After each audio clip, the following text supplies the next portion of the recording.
Assalamualaikum warahmatullahi wabarakatuh. Perkenalkan, nama saya Marsha Dwi Azhari. Saya dari kelas A, NIM 2301125926. Dengan tugas mata kuliah Perbandingan Pemerintahan dengan dosen pengampu Haskon Faudi Nasution MIP. Di sini saya akan menjelaskan bentuk pemerintahan federal di Swiss dan kesatuan di Italia. Bentuk pemerintahan federal dan kesatuan di Italia.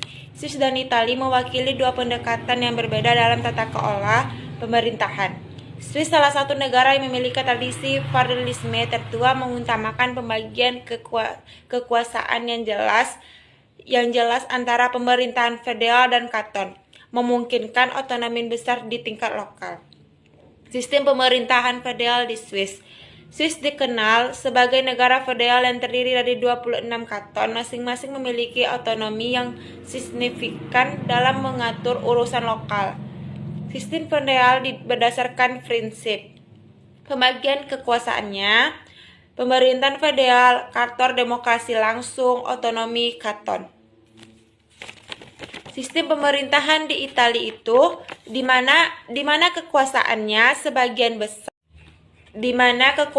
sebagian besar terkonsentrasi pada pemerintahan pusat. Namun reformasi desentralisasi yang mula pada awal 2000 telah mengubah struktur secara signifikan. Perbedaan utama dalam sistem pemerintahan federal di Swiss dan kesatuan di Italia. Struktur kekuasaan di Swiss itu setiap kanton memiliki konstruksi pemerintahan serta pengadilan sendiri. Dalam praktiknya, pemerintahan federal mengenai urusan yang bersifat nasional seperti hubungan luar negeri, pertahanan, kekuasaan moneter. Struktur kekuasaan di Italia.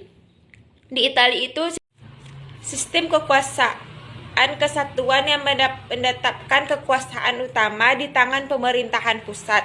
Meskipun ada desentralisasi dalam beberapa dekade terakhir, pemerintahan pusat masih memiliki kontrol dominan atas kebijakan nasionalisme seperti hubungan luar negeri, pertahanan, dan urusan moneter.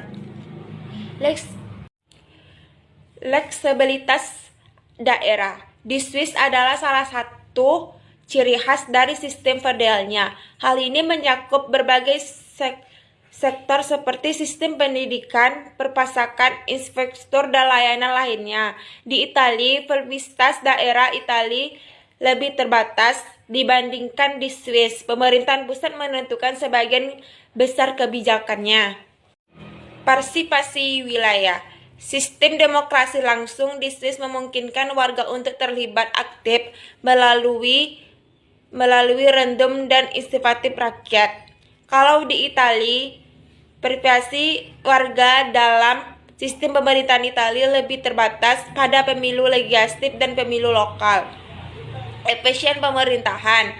Pemerintahan di Swiss seringkali dipengaruhi oleh kebutuhan untuk mencapai konsensus antara pemerintahan federal kanton dan Italia. Sistem kesatuan memungkinkan pemerintahan pusat untuk membuat keputusan dengan lebih cepat, kekuasaan terkonsentrasi.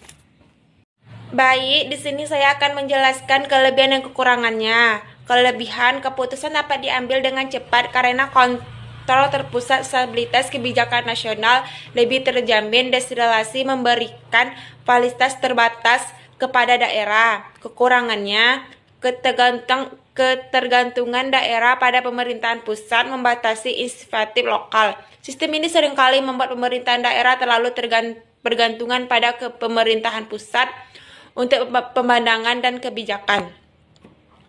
Akibat inisiatif lokal sulit berkembang karena keputusan penting harus disetujui atau diarahkan oleh pusat. Hal ini mengurangi inovasi dan kehadiran di tingkat lokal. Itu saja yang bisa saya sampaikan. Mohon dan kurang mohon maaf. Assalamualaikum warahmatullahi wabarakatuh.